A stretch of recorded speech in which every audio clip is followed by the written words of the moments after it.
Hi, everybody. Welcome to Salon number 2 in our Fort Worth Opera Salon. This is Joe Illick here. I am invisible because of technical failings on my part.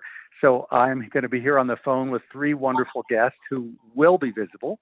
And I'd like to introduce them all to you. Today's theme is those creatives who are both composers and librettists. It's truly amazing. And the 3 guests we have with us today are Rachel J. Peters, Nicole Brooks, and Héctor Armienta. Welcome, everybody. So glad to have you here.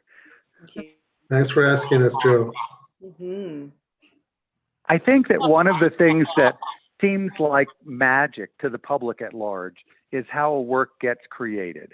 And what I'd really love is for each of you to just talk about your own process, what it is you see, feel, hear, or think that causes the seed to be planted in the first place, and then whether you're using a specific work of yours or speaking generally, how that seed becomes a full-blown piece, which then months or years later, the public actually gets to see. Nicole, would you talk to us? You have this incredible, Nicole is a filmmaker, a director, a producer, a composer, a writer, and all this is happening in one person. So just talk to us about how that process unfolds. Oh boy. Well, for me, I'm quite irreverent. So there's not really it goes like this, A, B, C, D. You were referencing my work, Opera Opera, which is quite unique because it's an a cappella opera and it's with a cast of 20 women.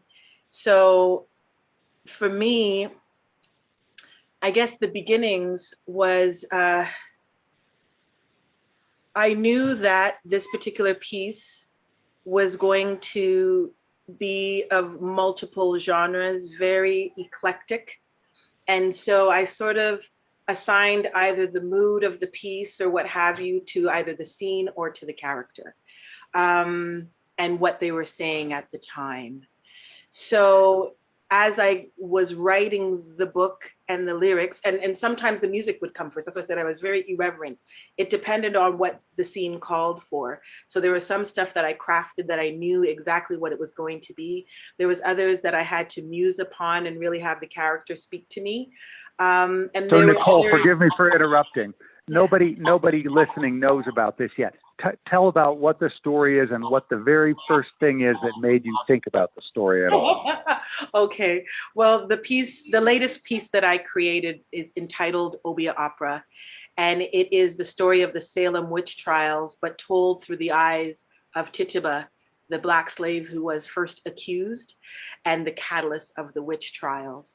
And through my research, I also found that there were other Caribbean women who lived there. So I thought it was quite fascinating to take this really amazing historical event in the Americas and put that vantage point and be like, okay, how do I tell this story musically, opera style? So my work is not conventional European classical opera. This particular piece really embodies all manner of Black music. So from Caribbean folk, which is what I really I guess that would be the root, because I knew I was looking at a period piece, but I wasn't going to put it in the 17th century per se and just stick to that. I was like, oh, let's look at some of the indigenous African and Caribbean folk music, and how do I choralize that musical setting? But then I didn't want to be reverent to the time at all. So I added R&B, calypso, reggae, all these sorts of things. And it was either dictated through the scene or through the characters. Because, for example, with the Puritan girls, they felt like Cyndi Lauper to me. So it was more of a pop feel there. But again, everything was extremely choralized. And because it was an a cappella piece, I also knew that the arrangement had to be choral as well as what I define now as a voistra, because there were no instruments. So people were like, oh my gosh, everyone's singing. And I'm like, yes, but there are allocated parts that the chorus, the Greek chorus, if you would have it, or those acted as the orchestra and maintained the musical rhythm and the sound bed of the entire piece. It's so exciting to hear you talk about this. I'm one of the few people who've heard this piece, and it's absolutely stunning. So when you conceive it, were you thinking words first or music first? There were certain sections that the words led, and there were certain sections that the music led. So, for example, one of the sections of the piece that people find most memorable are when the Caribbean women go into the forest at night to sort of preserve who they are and talk about who they. It's called the I Am Suite. This is where the arias take place. And the words came first to me in that section, but I knew that each aria would be broken up with a Caribbean folk spiritual song that existed in the tradition that they represented. So one of the women, for example, was from Haiti. One of the women was from Trinidad. So I studied some of the folk music that came from that country, and I knew that one song would influence the rest of the aria that came from the country. So we understood who they were and how they were trying to preserve their culture and who they were through song and dance at night away from the slave master's eyes. Yeah, amazing. So I'm going to turn to you, Hector. You have written Bless Me Ultima, which I got to see, and Zorro, which I hope to get to see because we were about to produce it when COVID struck, and La Llorona. Talk about any one of those pieces and what the process was, and if it's possible, what the order of creative impulses that came to you was, or if it was all simultaneous. Yeah, well, Bless Me Ultima is based on a novel by a Mexican American Rodolfo Anaya, and then Zorro is a folk legend, but there's already sort of a storyline connected to the legend. My Zorro is a little bit different. It draws more on California histories, what happened in Spain. There's some politics involved. In general, I usually start with the libretto first, and as I develop the libretto, then I then identify really, I've really identified to some extent not just the characters but elements. So, for example, in Bless Me Ultima, there is these sort of not magical, but supernatural forces, which are the river and the mountain. So I'm creating some leitmotifs, and so with the music, for example, I'm very old school, so I still handwrite my music, and I'll take some long sort of score paper, and I will create on that single score paper.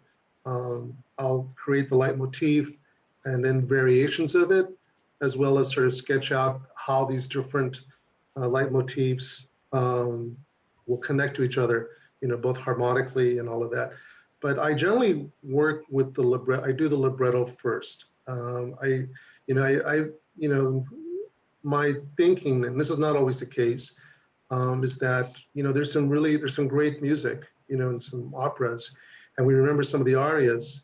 But if you don't have a really good libretto, then you have a collection of arias or musical moments, but you don't have for theater, you don't have a compelling story. So that's just in terms of my right. That's sort of my process. It's less organic, more structured. So. Well, I think that we've all found that a great libretto makes all the difference in the world, and I know that as a composer, I tried to be like you all, a composer-librettist, and found that I could only make a bad libretto, and that definitely prevented anything exciting from happening on stage. So we know it's crucial, and we know that other great opera composers said with a really wonderful libretto, you can do just about anything. So Rachel, talk to us. You have a very interesting imaginary world that changes with all of your pieces, but often it's not based on the stuff of day-to-day life. which I just find so wonderful and fascinating. And I'd love to know if you are able to put it into words where all that comes from and how you handle it once it surfaces. Well, I would say that it changes with each project. I mean, yes, the thing that is fairly consistent is that I do have characters who might not be human, but who are in their animalness or their inanimate objectness, their otherness, are trying to figure out the rules of being human. I've gotten away from that a little bit recently just because of the nature of some of the projects that I've taken on. I should clarify that I do work alone a lot, but I also frequently work with collaborators, wearing either the librettist hat with a composer or wearing the composer hat with another librettist. So I've actually been doing things that are more, I wouldn't say strictly realistic, but that are grounded in history and the stories of actual human beings more so than I have in the past. Yeah. Has that been a conscious choice? It's all helpful. Is that a conscious choice, or has that been as the consequence of your taking on certain commissions to write a libretto for somebody who had specific requests? I think it's very much the latter. So if an opportunity to collaborate with another writer or with a company is presented to me, I don't automatically go looking for animals and baguettes per se. So especially if, for example, No Ladies in the Ladies book, which I did with Lisa Despain for Utah Opera a couple of years ago, there's a very specific directive to write something about the Transcontinental Railroad. And so my question, aside from frogs and dogs and bears and chickens and things, is where are the women? And so I was looking for the women who had anything to do with the Transcontinental Railroad. And it was my research that led me to the particular characters who ended up showing up in that story. And sometimes it's image-based. So right now, I can't talk about this a whole lot, but very soon there will be coming out an adaptation of Dorothy Parker's Men I'm Not Married To, for which I've written a libretto. I know, I'm so excited. But so for that, it's not inherently necessarily a theatrical story. And I created a theatrical device. And the initial image came from this lecture that I saw when I was doing some research. And they talked about how in the 1920s, we think of flappers as not wearing a lot of undergarments. But in fact, they did wear up to 11 layers of undergarments well into the 1920s. But when they went to parties, they would take all of these layers off so they could go party and put them in a pile in the bathroom. And so that became the central image for me. And I thought, oh my gosh, like the best way to tell this story is in the ladies' room where everyone has thrown their corsets over the bathroom stall door into a pile. And then they talk about the men they're not married to. So I would say that quite often I do what I call circling the drain. I find a central image or a phrase that just doesn't leave me alone. And then everything sort of comes from there. And I do a mix of original libretti and adaptations. And so it really depends on the project. I mean, as you know, with Companionship, which Fort Worth Opera did a great job with in 2019, it was a very, very strong short story that was so perfectly crafted and just spoke to me on such a deep personal level that I almost felt like there was no work to be done. You know, there was so much that was all right there. I know that if you read a great story, it can be a springboard like that. But I also know you brought so much of your own imagination to that, and Arthur was thrilled. But okay, so your description of that process sort of begs my next question, and this is a question for all of you.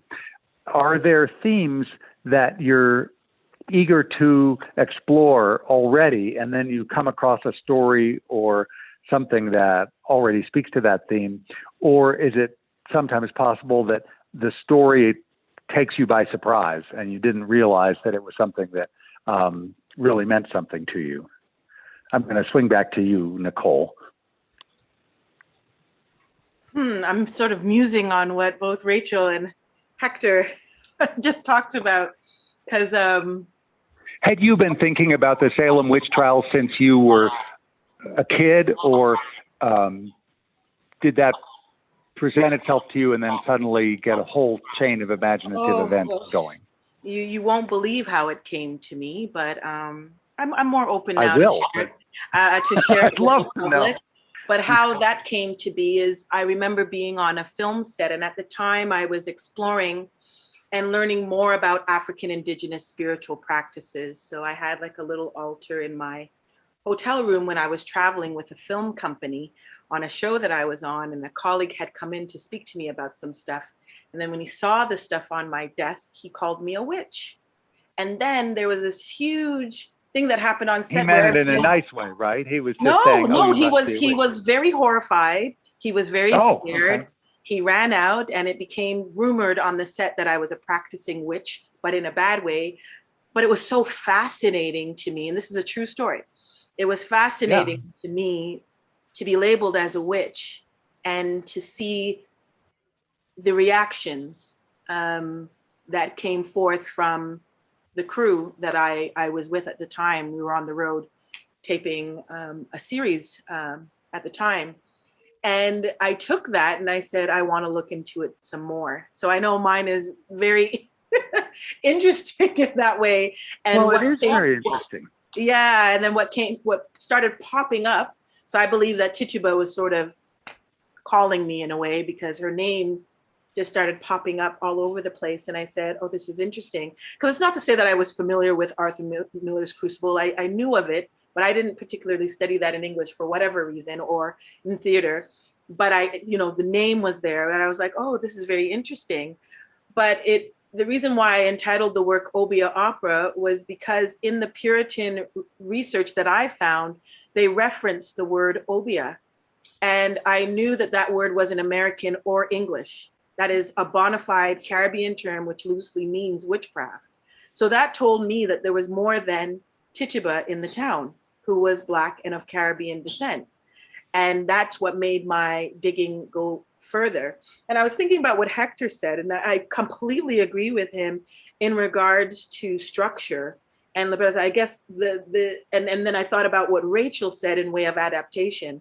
So the structure was already there for me. I was dealing with real historical events, and there was a chain of events that allowed me, I guess, to have a certain organic liberty, because they were, center poles and marks of history and of events that I had to follow that I knew, but I was reinterpreting those events through the eyes of the Black slave, or rather, I don't like to say the word slave anymore, enslaved African.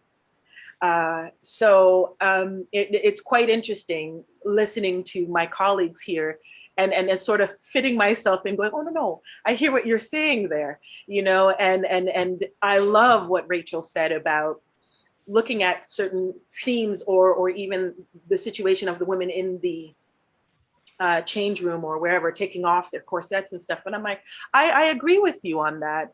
There are certain scenes that I knew, and this is why I could go out of order, to be like, I think I want to develop there. And that scene in the forest I knew was very central, the heartbeat of the piece, even though there was a beginning, middle, and end. And where I was really focusing on had started there with the women and really wanting to show their lives, because they were not seen in history. Because Tituba was written about, people know about Tituba, but she was only there for a few sentences and then she went away again. And so that became very important. So to loop back to your original question is, I'm fascinated. I will always write stories of women. That's what I do. And Black women. And the stories that aren't being told, that's why I'm here. And there's an element that all three of you share in the works that we've been talking about, and that is that they all involve either the supernatural or something which is not purely realistic. I wonder if, because opera can do what opera can do, that's a particularly appealing medium for you, because you can do things on a stage with music and in an operatic setting that can take us as far as fantasy goes.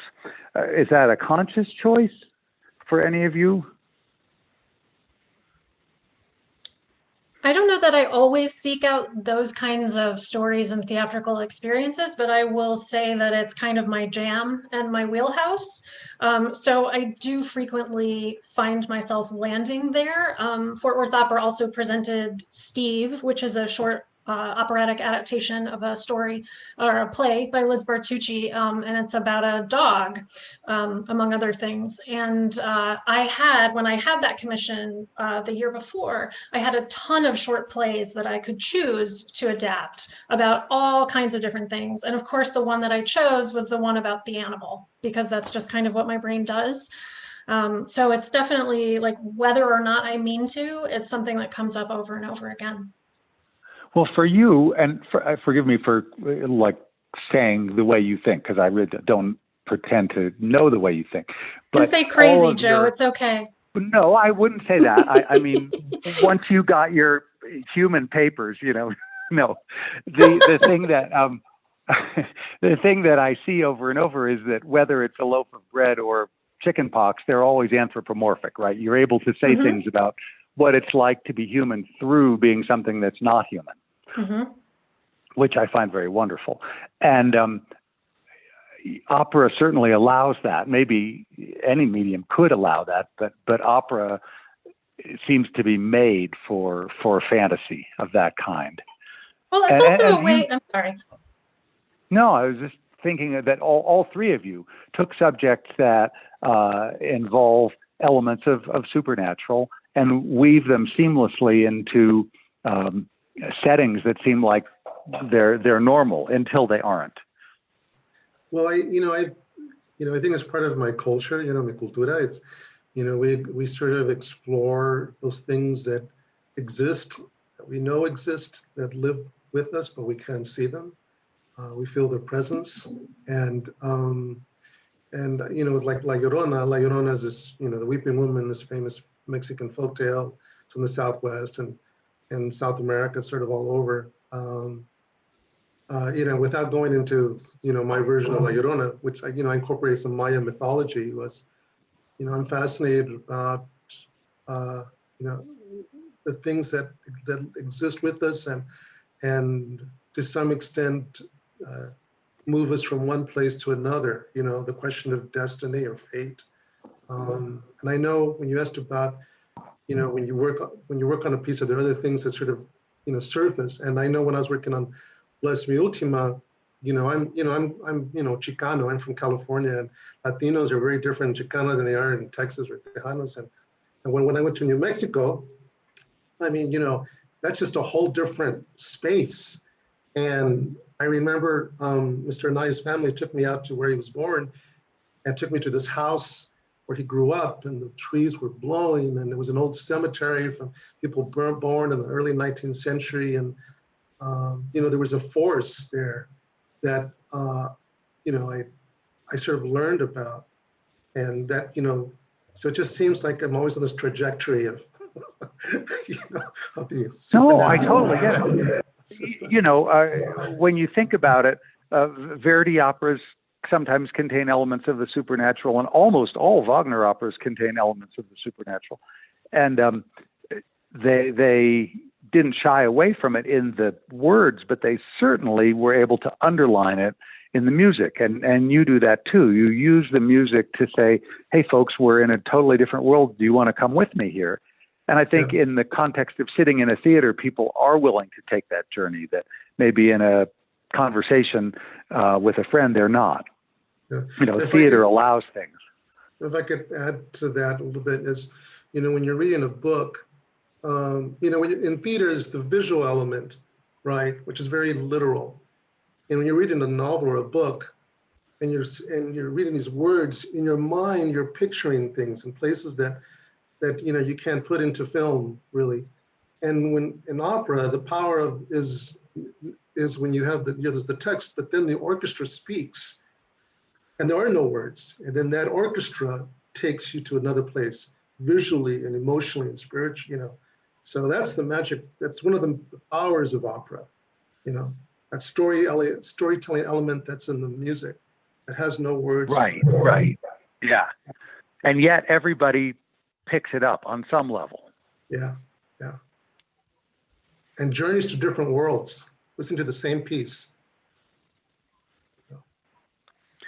So I'm jumping to a different question, but could each of you talk about what the first experience you had with a piece in a theater was that made you think, this is for me? I saw You're a Good Man, Charlie Brown when I was 4, and there was just such unbridled joy, and it just made me so, so happy. And I thought, yep, this is it. This is for me. That's great. How about you, Nicole? Well, mine is based more in musical theater. And even though I've seen many a show live on stage, I remember when I saw Fela on Broadway, I felt that I could belong in either the musical theater world or in opera, because I saw myself and African spirituality told in such a phenomenal way that I remember leaving the theater with my best friend, and I said, I know what I have to do with my life now. Oh my gosh. It became very affirmative because I saw it on a commercial level in a big way, and I felt seen for the first time. And it's not to say I haven't seen other work, but that one really told me that I could write the work that I... But that's what spoke to you, yeah. And how about you, Hector? Do you remember what it was? No idea. I have no idea. You know, I started as a R&B composer. And, you know, that's what I was doing, you know, when I was in college. And but I loved stories, and I started sort of from there. Then I had a commission, you know, to write a youth opera, and it really was, you know, more of a musical theater piece.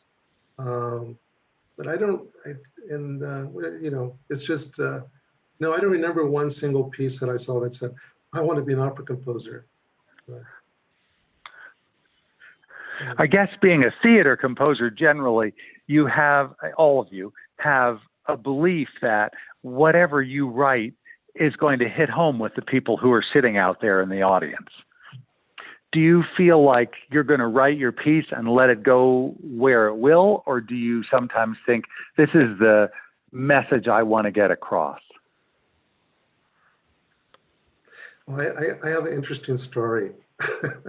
So I have a piece called River of Women, which is about the life of my grandmother. And it was in that piece, that opera, that I actually incorporated La Llorona. So I have a trilogy called Ancient Waters, and River of Women was the first one I wrote in the trilogy, though it was part 2, and then I wrote La Llorona part 1, and blah, blah, blah. But anyway, but at the end, I was working with this really wonderful director who we all know, but I won't mention his name today. Because yeah, but there's a scene when we see La Llorona for herself for the first time, and she's cloaked in white, and she takes the young daughter, just taking her into the waters, and the audience sort of knows what that is. And the director said to me, Hector, what happens? Does she die? Does she die? I said, well, I don't know. She says, well, you need to know. You're the writer. You need to know what you're going to tell the audience. I said, no. I said, let the audience decide for themselves whether she dies or she lives in the waters in another space between the real world and the magical world. So that's what I think.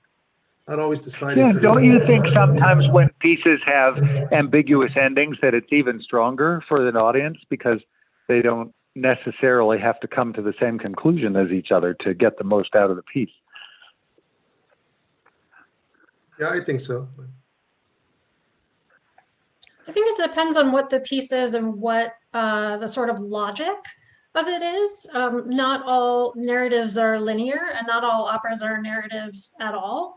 I know that for me, especially if I'm adapting something that has a beginning, middle, and end, I feel like the audience is making a contract with me to be pretty specific and clear about why they're there to see that story in particular. I don't think that all experiences are like that. And I think that, like Hector was just demonstrating, sometimes the sum of the parts adds up to something that you really can't anticipate. And like, I can't control exactly what the audience is going to take away from it, but I can say, this is my thesis, receive it as you will. And Nicole, do you have an agenda with your audience, or do you present what you have to present and feel that each person will take away what they need to take away? Well, that's an interesting question for me, because I've learned throughout my entire creative career, whether it's film or live performance, whether it be musical theater or opera, who I am is political as a Black woman. So I inherit it whether I want to or not.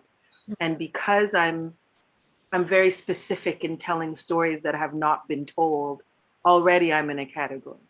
Not to say that I've placed myself in there, it just becomes a commission for me, because I came into this field wanting to see myself, because I did not see myself before. And even, you know, to look at the canon of the greatest works, whether it be musical theater or opera, it doesn't behoove me, or I've been told, you know, it's usually written by white men. Even the great Black musicals like Porgy and Bess or whatever, they're written by white Jewish men. And wow, Nicole, you're writing work from your perspective as a Black woman that lends a different, you know, an authenticity that didn't exist before. So I'm reciting things that have been said to me afterwards. I can't say I went into it saying, this is what Nicole Brooks is going to do. Yeah.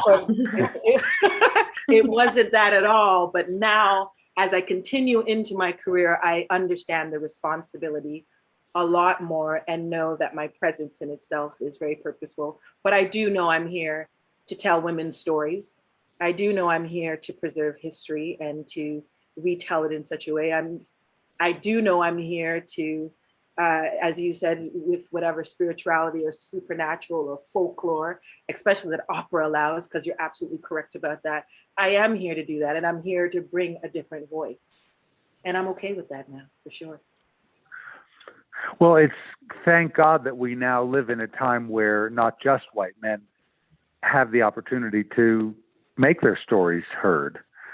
And, you know, you're right. Most operas are written by white men. And we're not choosing, you know, those operas have sort of self-selected. Out of the hundreds of thousands that have been written, there are a few hundred that keep being done. But Joe, what will happen? Can I say one quick thing? You know, when I was talking earlier, that's really specific to stories that I wrote. But you know, for Bless Me Ultima, I mean, if I created a different ending, Mr. Nye would have been really upset. And you know, so I had to work really closely with him to make sure I was telling his story. You know, and Zero has sort of, there's this archetype, and there's sort of a narrative, and I took some liberties, but I did have to, you know, stay true to that story. But just to add to what Nicole said is, you know, when I was growing up, you know, it was not my intention to tell the stories of my community. You know, I just wanted to be a composer. And I remember I was on another call or Zoom call with Opera America a while back, and there was this discussion about, and one composer which I, you know, really admire. He just wants to create work, and he's Latino. But you know, I come from a generation where, you know, there really weren't any, you know, Latino American composers. I mean, there was, you know, Robert Rodriguez, and then I'm sure there was another one I'm forgetting, and myself. But you know, maybe like Nicole, I don't know you, Nicole, except for this call. But you know, I think some of us people, you know, artists of color, we almost have a responsibility to tell stories through our perspective. You know, not to have others tell our stories. And I think that's the other reason why, you know, I write the librettos. You know, it's not what I trained to do. I trained to be a classical composer, but you know, there's reasons why I write my libretto, and one of them is to stay true to my community. So. I had a detour earlier in my career. I was studying composition and playwriting and performing at the same time. And I think a lot of where my parachute ultimately landed here has a lot to do with the fact that when I was learning operatic roles as a coloratura soprano, I was deeply unsatisfied with the material that was available to me to sing and what I was told I was supposed to be doing and the kinds of characters I was supposed to be playing. And so I said, wait a minute, I can write other things. So why don't I do that? And now, of course, I've passed those on to people who are better at performing them than I am. But I wanted to make the kind of theater I wanted to see, which I wasn't finding before. So. Well, that's a common thread that I hear you all saying, and I think that's so great that, you know, we fill a void, we fill a creative void. If somebody's already said something exactly, there's no need to repeat it. Your last statement, when you're saying there's no need to repeat it, are you saying in way of creative works? In the way of, if a story has been told to all of our satisfactions, then fine. You know, if we're all seeing, I don't know what, La Traviata or whatever, there are always ways to reinterpret it. But I think that as composer-librettists, you've all said in different words that you saw stories that hadn't been told or hadn't been told from particular perspectives. And so that spurred you on to create a work that finally did tell that story from a perspective that you saw it from or that you wanted to hear it told from. Gotcha. Completely understand now. Thank you. Does that make sense? Yes. Yeah, I think Go ahead, the other, Hector. oh, I'm sorry. Yeah. I think the other advantage is, you know, when you're the librettist, when you're the composer and the librettist, you know, it's easy to ask the librettist to change the words to fit the music. So that's one, you know, that's a great advantage, you know. And I find that that's for me, you know, because I said I usually write the libretto first and the text and all of that. But as you write the music, then you can adapt the text much more easily to fit, you know, that lyrical, you know, the melody and the structure. So that's one of the advantages. Well, it's such a unique skill. I mean, we're looking at maybe a few dozen people throughout history who have both written their own words and written their own music. Does it have any disadvantages? Is there a downside? Do you sometimes wish there was somebody doing one or the other for you? Well, I often have that because it depends on the project. So because I don't always work alone, I definitely appreciate the alchemy of passing off my libretto to a composer and having them bring something to it that I wouldn't have thought of. Or the other way around, if I'm working with a librettist and then I see something within whatever the structure is that they've given me, and I can turn it into something that they weren't anticipating. I do like that. I like the sort of guardrail of that, which when I'm working alone, I don't get until I'm in rehearsal and I have a director or somebody looking at it and saying, wait a minute, this doesn't make sense. So that is helpful from time to time. Nicole, you are unique in that you create all the music and you teach it to the singers by rote. You don't write it down. Is that accurate? Correct. Well, I am very unconventional again. I don't read music. I don't do notation. And so I had to come up with I worked with an MD who, when realizing that it was very difficult for me because I did not have the language, the musical language to share what was in my head, he was like, I'm going to give you an 8-track, a microphone, Logic. And this is before GarageBand and all that became, you know, the thing, and said, do you believe you can sing every note of everything that you hear, of every piece that you hear? And I said, yes. So for Obeah Opera, well, there was more than 100 songs. I'll do this. I sang everything. So that everybody could hear every part. And then from there, it was taught orally, because now there's a score that exists because I had someone basically notate it by ear. But what we found, because of the music and how it's delivered, the score is really the guide for the musical director, but teaching it oral tradition is the best way, because of the nuances and the different styles. You could learn the music exactly the way it is written and still sing it wrong. Mm. So, you know, now it's sort of like, for it to live, we probably have to continue having, sorry, the sun likes to follow me. I just was running away from it. We're actually even in talks about that now, where it's just like, well, maybe the recording always has to exist with it. But yes, people were very surprised that I sang absolutely everything. So I have a decent range, I'll wink, from the high to low, I do.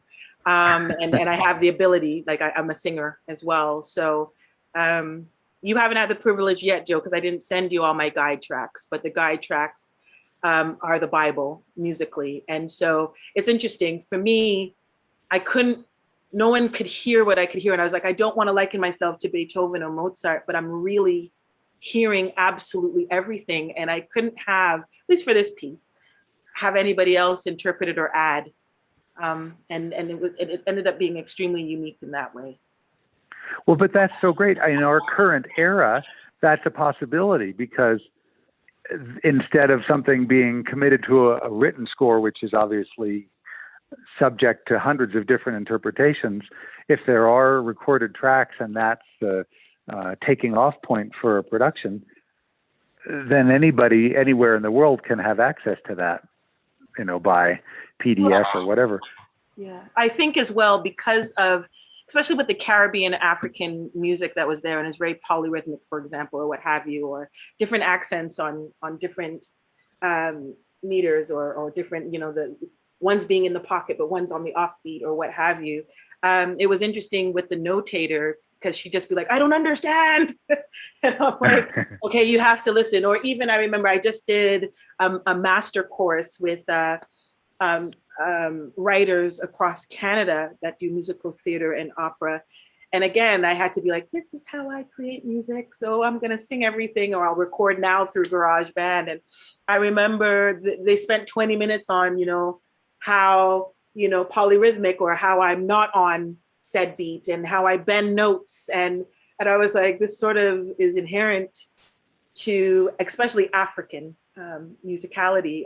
But you know, they were just like, wow, this is so, or even how I reinterpreted a blues piece that I did. And they were like, oh my gosh, you like totally flipped the meter and you did this and you did. I'm like, I don't know that language, but cool. I'm glad you guys like that, you know? Yeah. But isn't it funny the way music is transmitted as children to us, you know, in different ways? Because some people grow up in places where they're hearing music and internalizing it in the deepest way and having this incredible ability with it. And other people grew up like I grew up, where you went to a piano lesson and you learned a series of pieces that weren't really great pieces, but they taught you to go ba ba ba ba ba ba ba ba, whatever. And you know, somehow some of us pop out the other end with a real appreciation of what music is. But it's fascinating that there are so many different ways to get there. Yeah, it's a very non-European way of, it's an oral tradition. You know, it's the old world, which is really cool. It's really cool. Yeah. Bringing the old world to this sort of European, you know, construct. I think it's really cool, Nicole.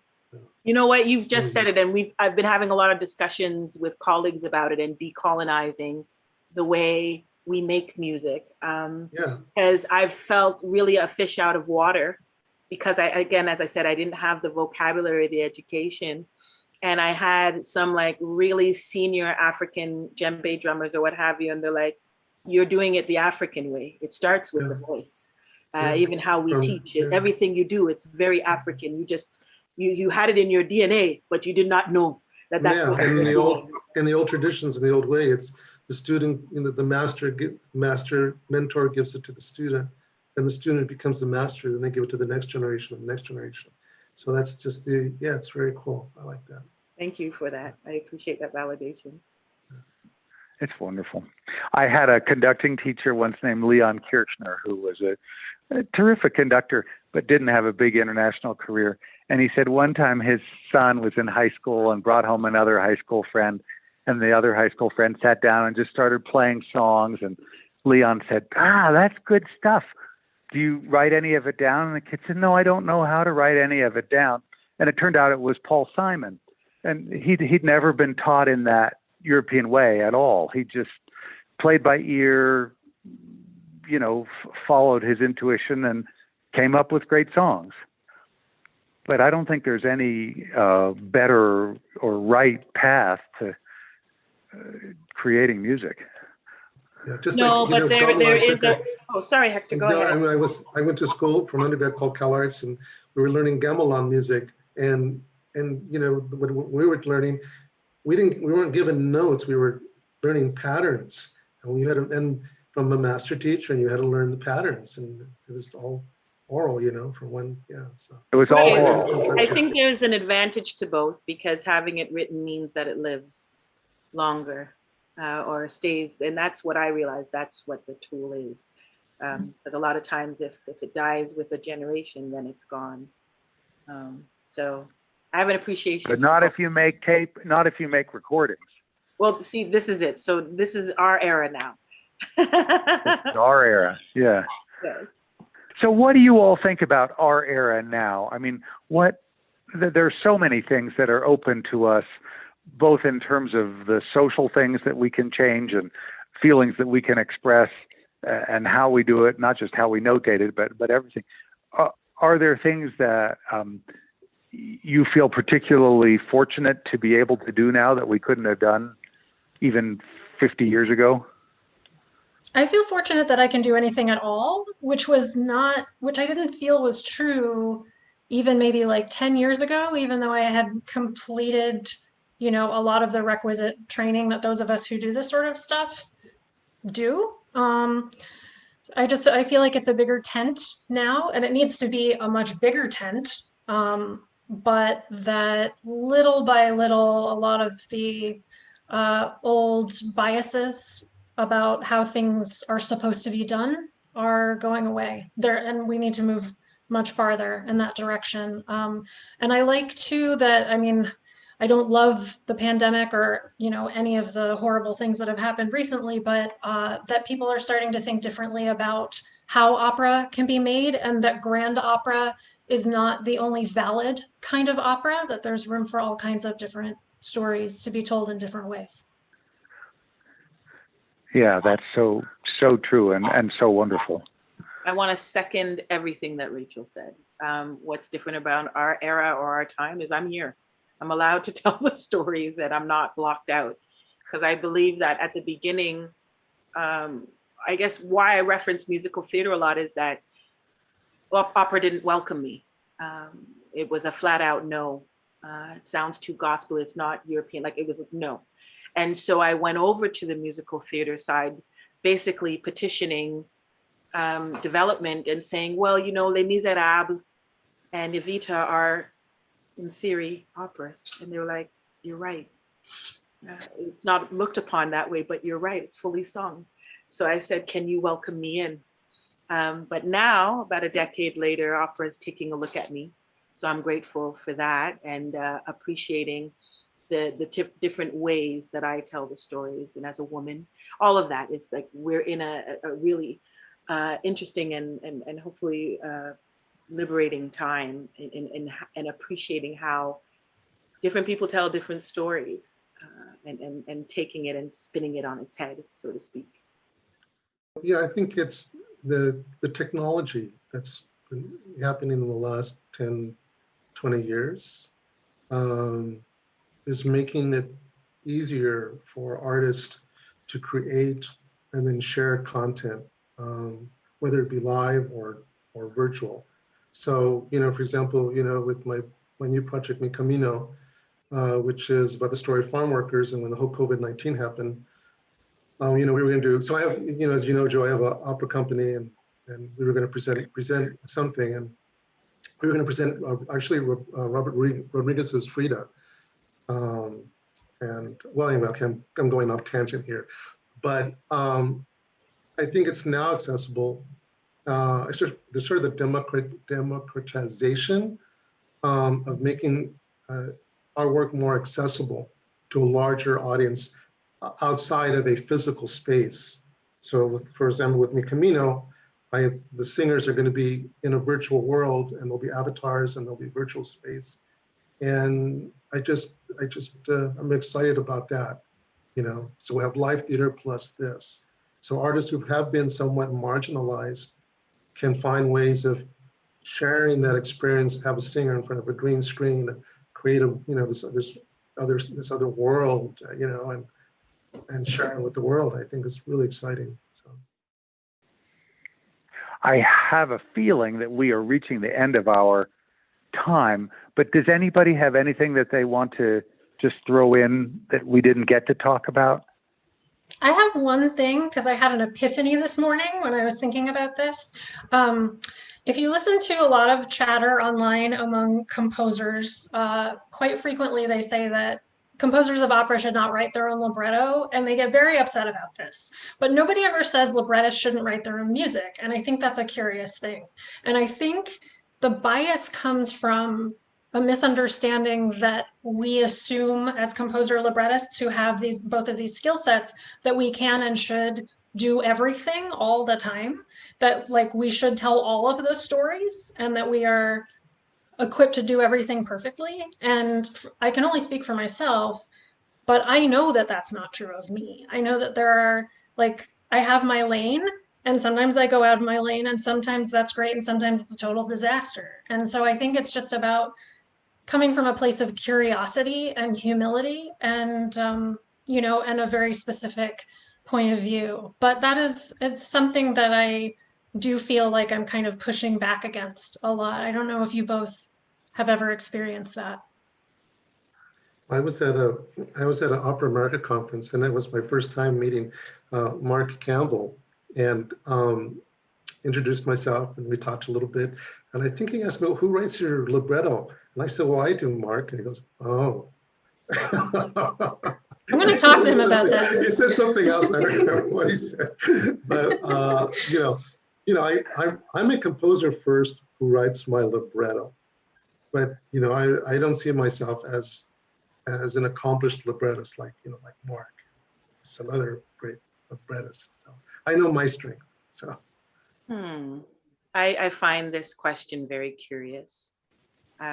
I coin myself as a storyteller, and whatever medium it lends for me to do it in, I do.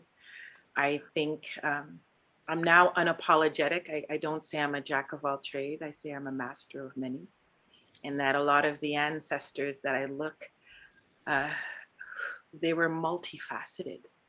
Amazing performers, sung, danced, did all of it, played instruments. And I look at that, the time of the old, and I'm sort of trying to reclaim that and say that I am extremely well-rounded, and that it's not that I want to do it all, it's just that sometimes, for me, the storytelling involves all of it. So sometimes it means I can't separate, but it's not to deter, because I love collaboration, and similar to you, Rachel, I'm like, with my own work, no, but I've now had more experiences in being like, yes, I can lend my talent in these ways outside of creation, and the wonder, and that's what I love about collaboration, because I call them gods and goddesses. So even in production, I'm like, you're the goddess of light, you're the goddess of set, you're the goddess of, or god of sound. I love that. Yeah, because I'm like, there are things I can't bring to it, but I don't, if a vision comes to me and a story is in me, I just realize I have to tell it and then allow others to come in. So it does depend on the project, but where I bona fidely say, like Obeah Opera, where it came to me and it had to be birthed through me as the vessel, I'm the storyteller, and I have to guide the entire universe of that story. I just want to say I'm so grateful to all of you, because the stories that you've all told have all touched me. And I know they'll touch thousands and thousands of other people who have a chance to hear and see them. So just keep doing what you're doing wherever it takes you. And I pray that soon we'll have the ability to see all of your works in live theaters full of people again. This is a temporary impediment that affects us all, but hopefully is passing sooner rather than later. And just what all of you bring is so great to the world. It's truly world changing in the best way. Thank you for asking me to join. I enjoyed the conversation very much, and meeting Rachel and Nicole is a pleasure. Fun. Thanks, everybody. Thank you, everyone. Thank you. Thanks for joining us for Fort Worth Opera Salon. If you like what you heard and you want more, please consider making a donation to support Fort Worth Opera and all the work we do to bring opera to North Texas and directly to you through our new digital initiatives, like this podcast. Text FWO 2021 to 44321 or visit our website, www.fwopera.org, to make a donation.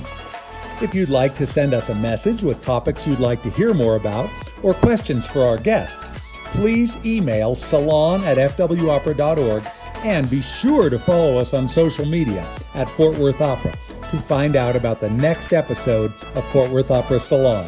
See y'all later.